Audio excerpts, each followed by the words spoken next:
कुरुक्षेत्र की धरती पर सूरज की किरणें जैसे अग्नि बनकर बरस रही थीं। धूल, रक्त और गर्जन से भरा हुआ वो मैदान जहां धर्म और अधर्म आमने सामने थे। अर्जुन के पुत्र अभिमन्यु, सिर्फ 16 वर्ष का, पर साहस में सबसे आगे।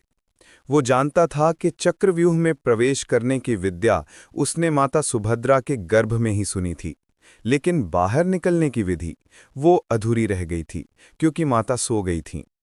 फिर भी आज युद्धभूमि में जब गुरु द्रोण ने चक्रव्यूह रचा और पांडवों के सारे योद्धा असमंजस में पड़ गए, अभिमन्यु ने आगे बढ़कर कहा, काकाश्री युधिष्ठिर, यदि कोई नहीं जा सकता तो मैं जाऊंगा।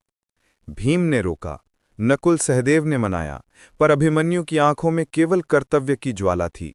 उसने धनुष उठाया और गरजा, मैं अर्जुन का पुत्र हूं, यदि मार्ग अधूरा भी हो तो मैं अपनी राह बना लूंगा। जैसे ही वो चक्रव्यूह में घुसा, धरती कांप उठी। हर द्वार पर एक महायोद्धा उसका इंतजार कर रहा था।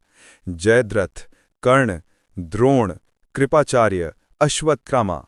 अभिमन्यु का रथ तीरों से छलनी हो रहा था, पर उसका मन अडिग था।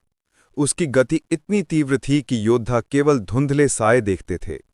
वो धनुर्धारी कर्ण से भिड़ा, अश्वत्थामा को घायल किया और दुर्योधन के पुत्र लक्ष्मण को रणभूमि में गिरा दिया। लेकिन धीरे धीरे चक्रव्यूह का आखिरी द्वार उसके चारों ओर बंद हो गया। अकेला अभिमन्यु और सामने अनेक महायोद्धा। नियम तोड़ दिए गए, हथियारों की मर्यादा भुला दी गई, फिर भी वो अभिमन्यु लड़ा, वीरता से, हंसते हुए। उसकी आखिरी हंसी ने युद्धभूमि को मौन कर दिया, क्योंकि वो हार कर भी विजेता था।